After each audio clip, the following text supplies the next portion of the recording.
डेरा इस्माइल खां में शहबाज शरीफ साहब का खिताब।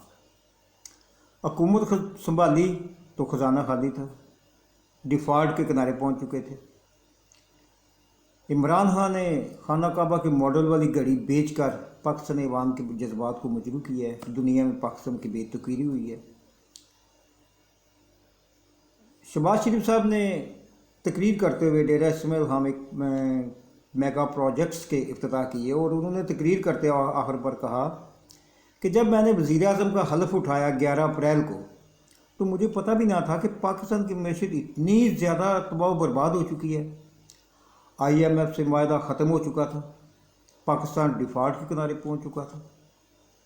इन गे गुजरे हालात में भी हमने तमाम लोगों के साथ मिलकर 14 जमाती इत्तेहाद के साथ मिलकर हमने उलमाए कराम खुसूसन मौलाना फजल रहमान साहब के साथ मिलकर उनकी दुआओं से और इस्टेब्लिशमेंट के साथ मिलकर हमने इस मुल्क की कश्ती को डूबने से बचा लिया।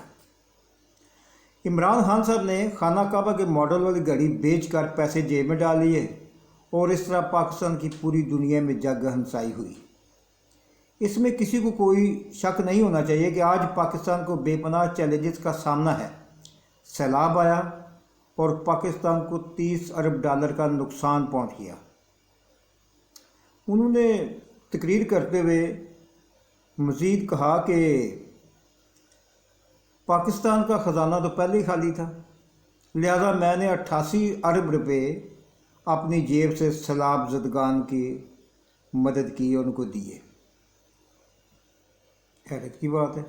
उन्होंने कहा कि अभी हमारी हुकूमत के 8 माह बाकी हैं, हम दिन रात एक करके आपके साथ मिलकर मेहनत करेंगे और इसके बाद जब इलेक्शन होंगे तो फैसला आपने करना है कि आपने वोट खाना काबा के मॉडल वाली घड़ी बेचने वाले को देना है या वो लोग जो आपके पास आज आए हैं और आपकी खिदमत का आज़म रखते हैं, आपने वोट इनको देना है।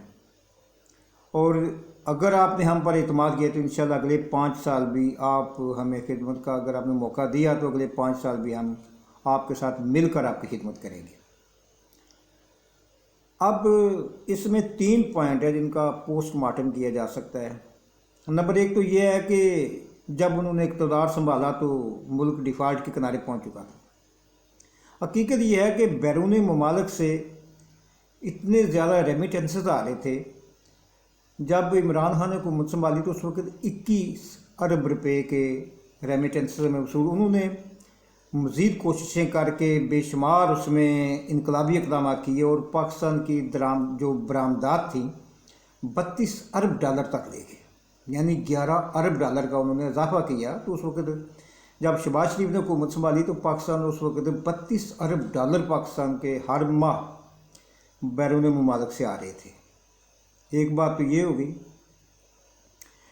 दूसरा उन्होंने कहा कि खसारा, उन्होंने जो बात की कि खसारा जो उस वक्त जब उन्होंने हुकूमत संभाली तो 20 अरब रुपये से कम होकर जब इमरान खान साहब की रजीम चेंज की गई तो उस वक्त 16 अरब तक पहुंच चुका था, यानी कि खान साहब ने 4 अरब रुपये का खसारा कम किया। तो ये भी एक बड़ी बात थी। ख़जाना में उस वक्त जब 11 अप्रैल की बात कर रहे हैं, उस वक्त ख़जाने में 18 अरब डॉलर थे जो अब 6 अरब डॉलर रह गए हैं। 6 अरब भी वो हैं जो सऊदी अरब, UAE या चाइना वगैरह से कुछ उनके हैं हमारे पास पड़े हुए, हम उनको खर्च नहीं कर सकते, सिर्फ अपने पास रख सकते हैं। यानी कि अब हमारे पास कोई ऐसी चीज़ नहीं है कि अगर हम कर्ज़ा लें तो हम उनको मुतबादल के तौर पर हम उनको डॉलर कैसे देंगे, कैसे हम कर्ज़ा उनको वापस करेंगे। अब हमारे पास बिल्कुल इस चीज़ की गुंजाइश ख़त्म हो गई है और जब ये गुंजाइश ख़त्म हो जाए इसका मतलब होता है कि वो मुल्क डिफ़ॉल्ट कर चुके हैं। सन्नत का पहिया जब इमरान खान साहब ने हुकूमत संभाली तो बहुत बुरी हालत थी। दिन रात एक करके उन्होंने सन्नत का पहिया घुमाया। फैसलाबाद, सियालकोट, गुजरांवाला, लाहौर, कराची में बड़े बड़े प्रोजेक्ट्स जो थे वो आस्ता आस्ता चलना शुरू हुए और फिर पूरी स्पीड से चल पड़ा। हमारी बरामदात बढ़ती गई और कारखाने चलते गए। फैसलाबाद में तो कोई मज़दूर नहीं मिलता था जो फारग हो, सब लोग काम लगे हुए थे। बड़ी तेज़ी से कंस्ट्रक्शन का काम दिन रात जारी था, प्रॉपर्टी का काम, कार साजी के कारखाने पूरी कुव्वत से काम कर रहे थे। खुसूसन आईटी में एक इनकलाब आ चुका था और पाकिस्तान मोबाइल की सनत से अरबों डॉलर जो है वो माहवार बाहर के मुल्कों से बरामद करके जो कमा रहा था। इस तरह से एक्सपोर्ट्स में सरमाए का भाव पाकिस्तान की तरफ हो चुका था। बिजली, पेट्रोल और अशियाए ज़रूरिया बआसानी दस्तयाब थी। कोई एक भी चीज़ ऐसी नहीं थी जो बहुत ज़्यादा पहुंच से बाहर हो। रजीम चेंज 9 अप्रैल के बाद 14 जमाती इत्तेहाद की तमाम तोपों का रुख इमरान खान साहब की तरफ हो गया था। तरक्याती काम रुक गए थे। शहबाज शरीफ ने अरब मुल्कों और तुर्की वगैरह से सरमाया लाने की कोशिश की। ये तक कहा कि मैं पैसे मांगने नहीं आया, बस मजबूरी है।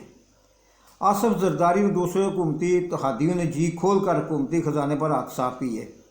76 रुकनी काबीना, अरबों रुपए जिनकी माहवार तनख्वाह बनती है, इस मुल्क को ये 76 रुकनी काबीना इसके अलावा भी बेरहमी से इस मुल्क को लूटती रही। ख़जाना 18 अरब से कम होकर 6 अरब तक रह गया है। जब इस तरह से ज़ख्म लगाए जाएंगे, अब पाकिस्तान लख्त लख्त हो चुका है। इस कदर इसके ऊपर खंजर जनी की गई है, इसके अंदर से खून चूसा गया है कि अब पाकिस्तान बिल्कुल बेहाल हो चुका है, आईसीयू में है और इसकी सांसें किसी वक्त भी रुक सकती हैं और रिज़ल्ट डिफ़ॉल्ट होगा। तोशा खाना से खान साहब ने जो लिया उसके लिए कानून के मुताबिक उन्होंने अदायगी भी की। शहबाज शरीफ ने लोगों के मजहबी जज्बात को हवा देते हुए कहा कि खाना काबा के मॉडल वाली गली बेच दी। पाकिस्तान के नोट पर कायदे आज़म की फ़ोटो होती है, तो क्या हम कायदे आज़म को बेचते हैं? डाक के टिकटों पर खाना काबा, मदीना मुनव्वरा, दूसरे मुक़द्दस मकामात की तस्वीर होती हैं, तो इसका मतलब है कि हम खाना काबा या मुक़द्दस तस्वीर या मदीना मुनव्वरा को हम बेच कर पैसे कमा रहे हैं। बिल्कुल गलत मौक़िफ़ है। वज़ीर आज़म के इस मौक़िफ़ पर सिर्फ़ और सिर्फ अफसोस ही किया जा सकता है।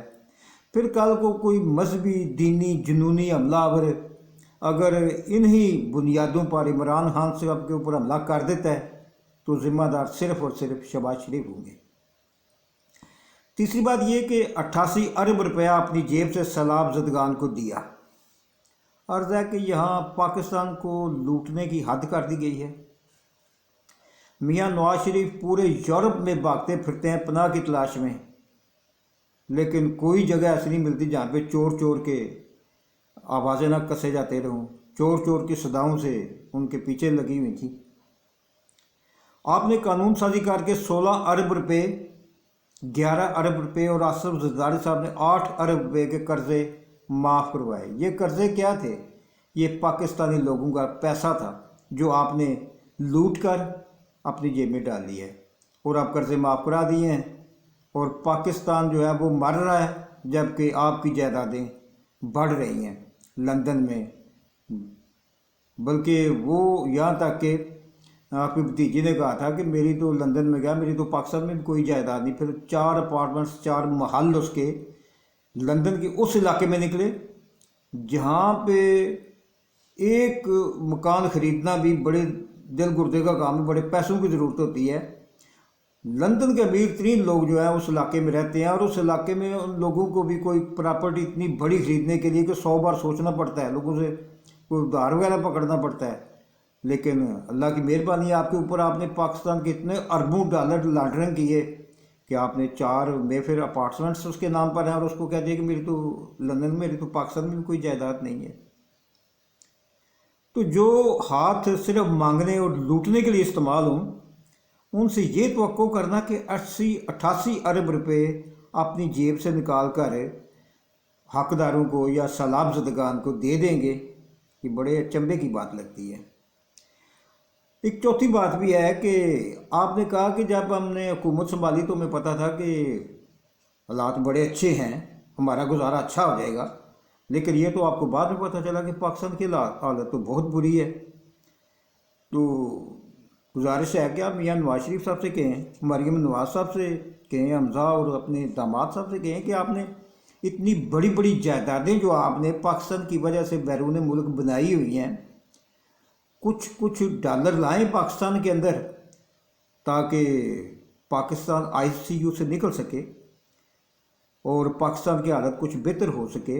اتنا بڑا یہ جو رائے ونڈ محلہ آپ نے کھڑا کیا ہوا ہے جو مربوں کے حساب سے علاقے میں ہے، کچھ اس میں سے آپ اس ملک کو جس کو آپ نے لوٹ کر اس کو تباہ کر دیا ہے اس کے حصے میں ڈالیں تاکہ اس کی سانسیں تو چلتی رہیں، اور اگر یہ پاؤں پر کھڑا ہو جاتا ہے تو پھر آپ کے لیے جنت بن جاتی ہے، پھر آپ ہیں اور یہ ملک ہے۔ تو کوشش کریں کہ کسی طرح سے آپ اس ملک کو کچھ یہاں پہ ڈالرز لائیں تاکہ ایک بار یہ ملک سنبھل سکے۔ بسا آرزو کے خاک شدہ۔ السلام علیکم۔